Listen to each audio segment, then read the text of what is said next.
Dear Diary, you're probably wondering why my face is as pale as a ghost and my hands are shaking while the professor is yelling at me from the top of his lungs. I can't believe this happened, all because of my amazing find.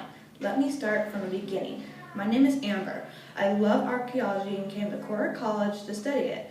I live on Neptune with my family and we live happy, peaceful lives.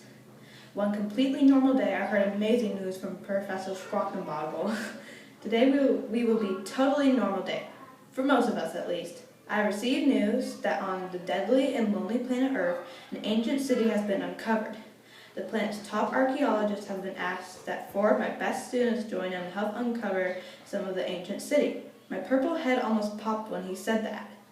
Planet Earth was a lonely planet across the solar system, and it's believed that our people have evolved from those Earthlings. I don't know how our people could have come from a deadly planet Earth, but a new city uncovered sounded amazing. And that's how I found myself kneeling down in the dirt on a deserted planet. I found nothing interesting. I looked up at the sweltering sun. My hydro suit kept my normally wet skin moisturized and let me continue to breathe the normal Neptunian gases.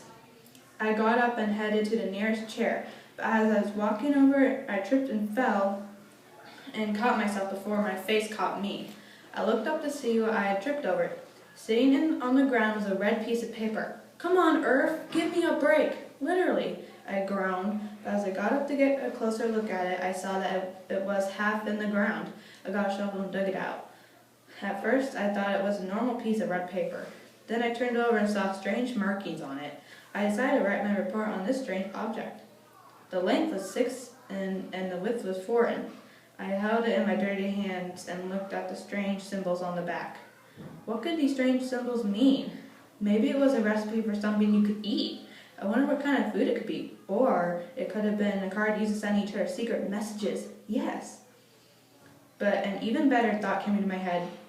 Could have been special calculations for some kind of machine or gadget.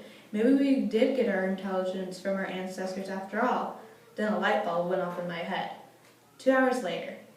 See, Professor Squawkenboggle? I put together a gadget from the past. You can put it in a museum. Do you realize how cool this is? Who knew how cool the past was? I exclaimed to my professor. He looked at the strange object. You really think that piece of paper you found on the ground had the calculations to build this? I know so, I answered. Do you know what the humans use it for, or why they used it? He asked. Well, I don't know exactly what it does, I said, my cheeks reddening. Here, let me see it, my professor asked. I handed him the gadget, but just as he was taking it in my palm, accidentally pressed a strange button. Then a bright light filled the room. And when it faded, I looked around the room to find my professor was gone.